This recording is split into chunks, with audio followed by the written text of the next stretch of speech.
Welcome back on the AM show. We talk politics now, and we have two gentlemen in the studio, an academic and a researcher who are going to be helping us walk through this latest survey as far as the Global Info Analytics is concerned. Now, the latest survey puts things in a certain picture, a certain frame when it comes to what now has appeared to be the leading contenders aspiring to become flag bearer of the NPP. I'm talking about Dr. Mahamudu Bawumia. I'm talking about Kennedy Ohene Ejapong. Well, joining us in the studio, we have Musa Dankwa, Executive Director, Info Analytics. Musa, good morning. Good morning to you. Great. We also have Dr. Bernard Tutubuahene, Lecturer, Political Marketing, University of Education, Winneba. I hear there's some Skelele nickname in there. Is that your...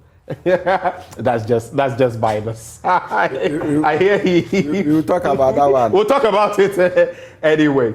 So let's get into this conversation. So when it comes to the latest report you have, okay, the poll reveals that the dynamics are shifting somewhat when it comes to Dr. Bawumia, Kennedy Ejapong. Yes. They are losing ground on some fronts, and we do not know whether that is attributable to Alan Kyerematen getting out of the race. Of course, with his withdrawal, there are his supporters who will now have to either go left or right. What's the latest? Share with us. Right. The latest poll we have suggests that Dr. Mahamudu Bawumia still in the lead with 45% of support among delegates, grassroots. Okay. This after Alan had withdrawn. But before the withdrawal, on the 5th, Bawumia had led 49%. 49%? Yes. Meaning that between the 5th and the 10th, when Alan withdrew, he's lost actually about 4% of support.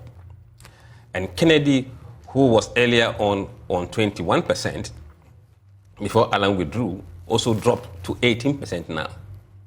What we've seen is a dramatic shift in the number of people who are saying they will not disclose who they want to vote for to us.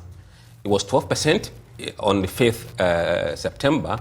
It's now gone to 17%, up about 5%. That is those who are undecided. No. Those who will not disclose. Yes, they know, but they won't tell us. Yes, but they won't. 17%? Yes, now, 17%. Right. And then those who said they were undecided, they were 11% before Alan stood down. Now 20%, up 9%.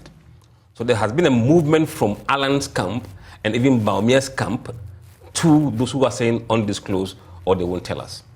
So that's interesting. Why do you think this is happening? It's very difficult to tell because I think it reinforces the fact that there are some people who are unease about really telling us what their true intentions are. When you talk to them on the phone, they don't know which camp you belong to. Sometimes they think that you are not independent, that you want to find out who they want to vote for, and that if they are known to be voting for A or B, that could have a consequence. So you've seen people shifting from actually voting for some candidates into a corner of undisclosed or undecided. Why, though? When I look at your gender, equation, you have 21% being female and a whopping 79% being male. Why is that? That's the party structure. That's the structure of the delegate of MPP. Even NDC, the same thing. Oh, so you're adhering strictly to... Absolutely. The sample of the delegates in MPP, the album. Oh, that's an interesting one. Yes. It's the same for NDC as well. Mostly men-dominated. Dr. Tutubuahene, so you followed these surveys over the last, over a year now? Yeah. Okay, and you've seen the trajectory. And I remember some of those that revealed that, at a point Alan was in the lead, yes. Dr. Bawumia following, at a point Dr. Bawumia came up. And I think the last few months, before we really got into this, Alan was still in a small lead before Dr. Bawumia took over. But now, Alan Kyerematen is out of the competition, and some interesting dynamics are playing here. Let me just interject that those numbers were not delegates. Okay, of course, that was the general vote. These were samples. Yes, but this particular one is delegates. Okay. So with the delegates and what is happening now, of course, we've seen what the super delegates contest led to. What is your reading so far? So, good morning to viewers. You see, the initial survey, we realized that with the delegates, Dr. Baumia was leading. But I think there was another one which talks about, the grassroots voter, where obviously we saw in the data that Alan was on the lead from, the national voter side. I think that was the issue, yeah. Now, that suggests that Alan was more solid on the ground as compared to, Dr. Baumia, who was more popular within the party ranks. Now, remember I said that NPP going forward with the breaking the 8 and all that, they should focus on a candidate who could win the national elections, and who is more popular with the national voter. Now, so for me, these are some of the reflections in here. I presume that there are certain, delegates, who are equally national voters, because the set will tell you that. And we suggest that those people may constitute that 30-something percent, yes, the 37%. 37%. Yeah, right. Which include the non-disclosures and then the undecided. All right.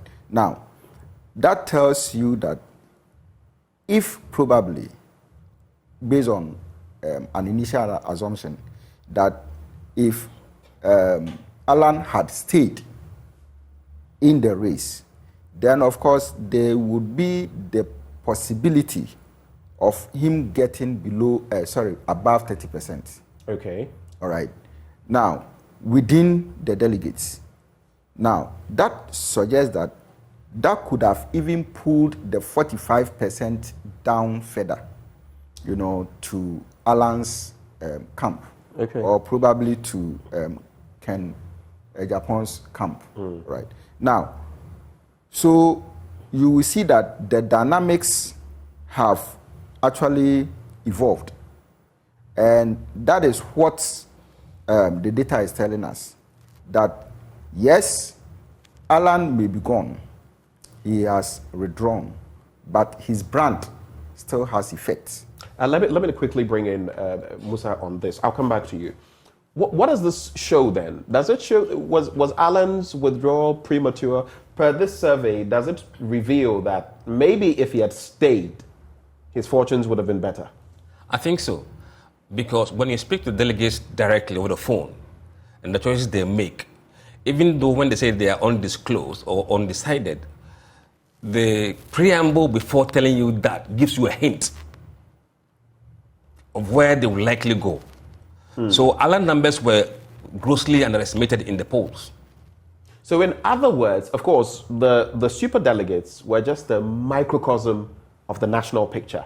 About 1% or so of the national picture. Okay. So you are basically saying that, because there were 2,000 and we're looking at about 200,000, Yep. okay? Yep.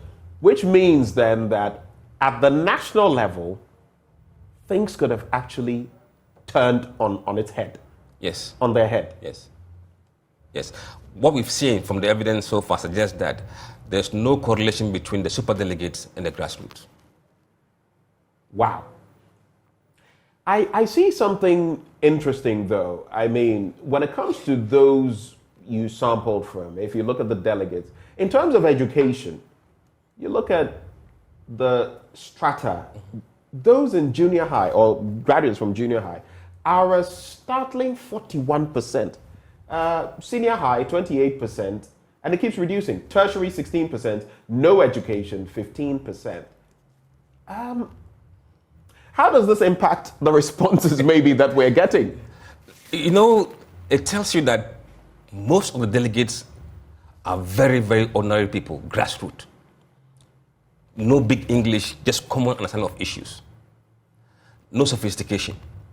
So when you speak to them, in fact, they speak to you mostly in Akan language or their local languages. And they make known to you how they feel.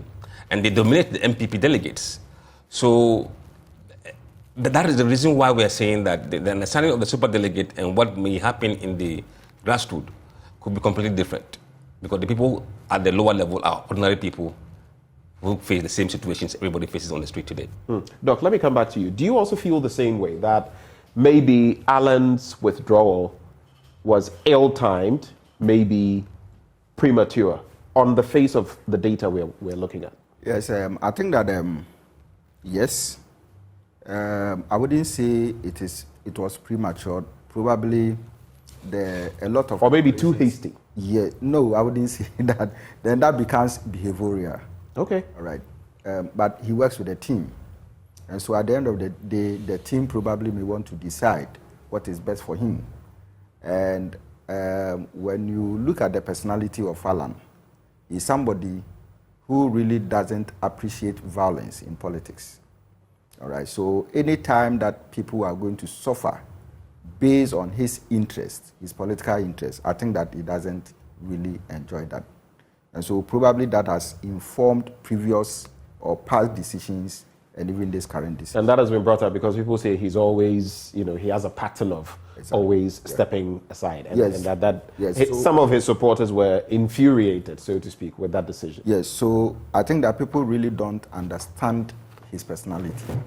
All right. But you see, in politics, people are violent and they can even kill for their interest. But I don't think that Alan has that kind of, personality, to move him into that kind of, politics that he is. But so I wouldn't say that it was premature, all right? Probably the calculation that went into it wasn't that sophisticated enough, to probably say that let's hang in and see what the delegates, at the grassroots have for us. Probably certain, contacts were also not made, to suggest all these things. But I see with the issue of education here, obviously when you check, as Musa had said, you will see that a lot of people who are into grassroots politics are not people who are highly educated. I mean, people complete tertiary and they want to get white-collar jobs, and all that. It is even in recent times that we've seen some graduates, moving in there. Else, a lot of our politicians, they get into politics before they pursue, higher education. So that even tells you the trend that we are seeing now. Apart from the basic understanding of politics and all that, I feel that, you see, when it comes to service of this nature, it has educational levels doesn't really have so much, influence, on the decisions of people, because whether you're educated or not, you still will form a decision of voting and the intention of who to vote for. Right. So those ones are just in there. So I think that, yes, it reflects because of the, population within the different cohorts. Okay. Let me come back to you, Musa. When you look at this latest survey, the report, and what it reveals, Alan has withdrawn. It's now, some say, a straight fight between Dr. Bawumia and Kennedy Agyapong. But the so-called floating votes from Alan, and now the rise in those who decided not to disclose their vote. If you perform the analysis, who is going to likely be the bigger casualty in terms of losing votes in the election come November 4, and who likely will benefit from the withdrawal of Alan Kyerematen?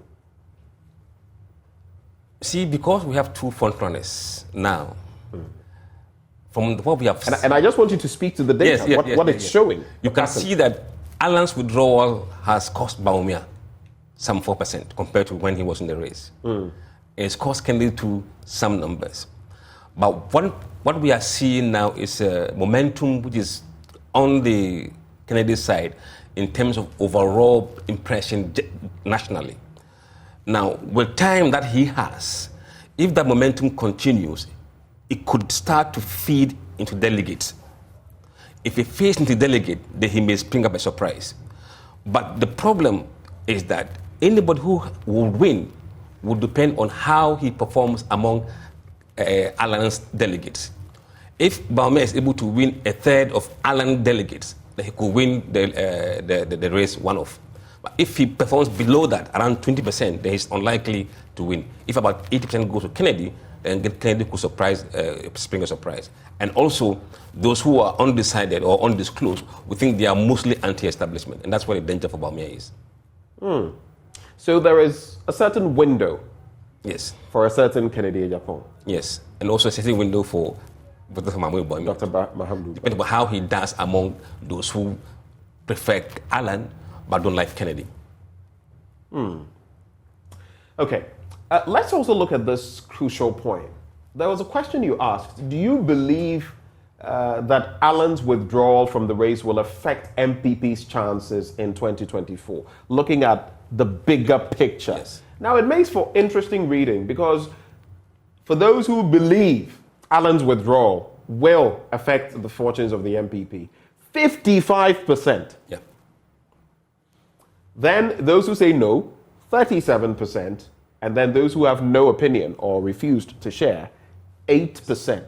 But my concern is the 55% who say that because Alan has withdrawn, it's going to affect the chances of the MPP in election 2024. Yes, they are saying so because they know it will have impact on turnout. There are ardent Alanites that may not vote because it's not in the race if he doesn't contest. But if he shows up in a different form, those guys may come out and vote differently. So it will have the impact on the dynamics of the race, especially in the Akane areas. Very significant. Wow. Well, I'm sure with further surveys, we'll be able to get a better understanding of those issues. But to cap off the conversation, I would like us to look at this new dynamic, which, though unconfirmed, even the major papers have brought up, have spoken about, so to speak. It has to do with Alan Chebating supposedly teaming up with Kobina Greenstreet, Ivo Kobina Greenstreet, former flag bearer of the CPP. It's not been confirmed, but major papers have carried it, spoken extensively about it.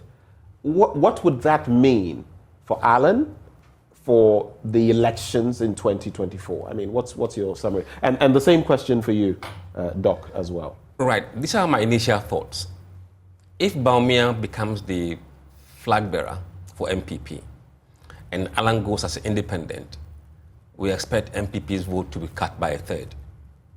Repeat that. If Alan goes as independent alongside Bawumia, right, as MPP candidate, we expect MPP to drop by at least 20%. Wow. 20%? Yes. You know, elections in this country, we keep saying that both major parties, NPP and NDC, have more or less about 40%, and they struggle for 20%.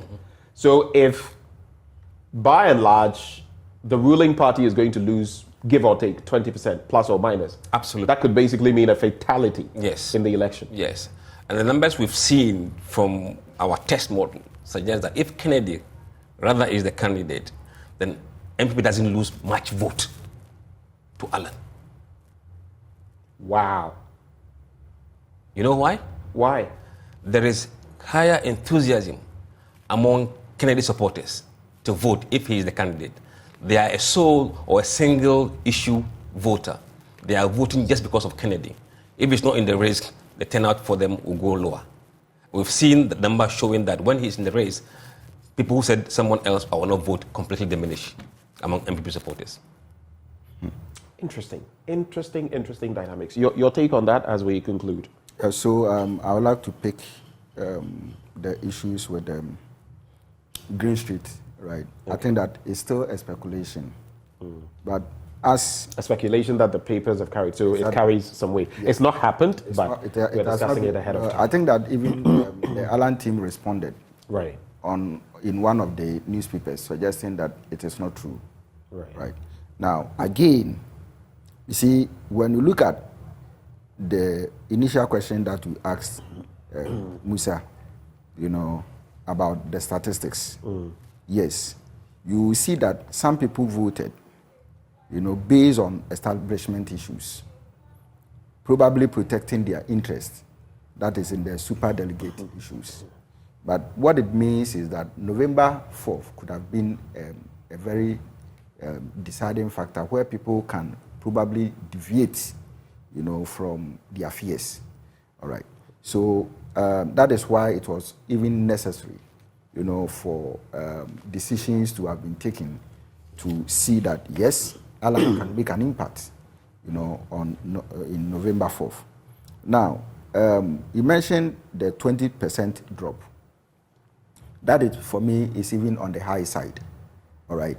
Now, assuming that we are even using the voter register for 2020, which was 17.1 million, and we are calculating a 1% out of it, or 5% out of it, look at what NPP is going to lose.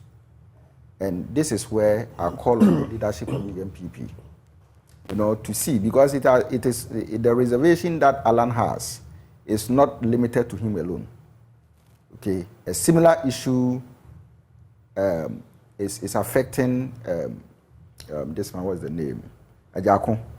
A similar issue is also affecting. So I just did the math on what you said. Yes. Even if it's 5%, right, of 17.1 million, that's 850,000 exactly votes. And in 2000, the second round, 40,000 was what was used to decide who was elected as the president. That is the second round contest between Nana Akufo-Addo and. No, you mentioned 2000. That's 2008. No, I said 2008. Okay, all right. Okay, you see, so that 40,000, so 85,000 is huge. That the is time yes vote. So if if Alan is going with just 5%, you can imagine what will happen. Wow, that's also an interesting. There's a point of correction. The drop of 20%. I mean, within those who said they are NPP, when you throw in Alan, Alan scatter the NPP vote among NPP supporters. Okay. It is 20% of that. Okay. So that's not nationally, but that's within NPP. Yeah. Right. Yes. So, and I think that my distance was on the national. Okay. But even 20% of 203,000. So we can easily do that very quickly. What percentage? 20%. Yes. All right. So that would be. I think it's about 200 and. Let me get the right. So that's about 40,000. Yes, that's also huge. 40,000. Yes. So, if this 40,000, right, will decide that yes, we are not going to the left, but we are going to the right, obviously the right is going to benefit. Someone is going to bleed. Yes. Anyway, thank you, gentlemen, for having joined the conversation, and we'll look forward to further surveys and reports Starting that come. this week, Friday. Starting this week, Friday. Yes. We'll look forward to that. We'll see how the dynamics pan out ahead of November the 4th. Those who joined us for this conversation, Musa Dankwa, Executive Director, Global Info Analytics, and then Dr. Bernard Tutubuahin, Lecturer Political Marketing, University of Education, Winneba. Thank you so much for joining the conversation. Do stay with us. We'll be back with more.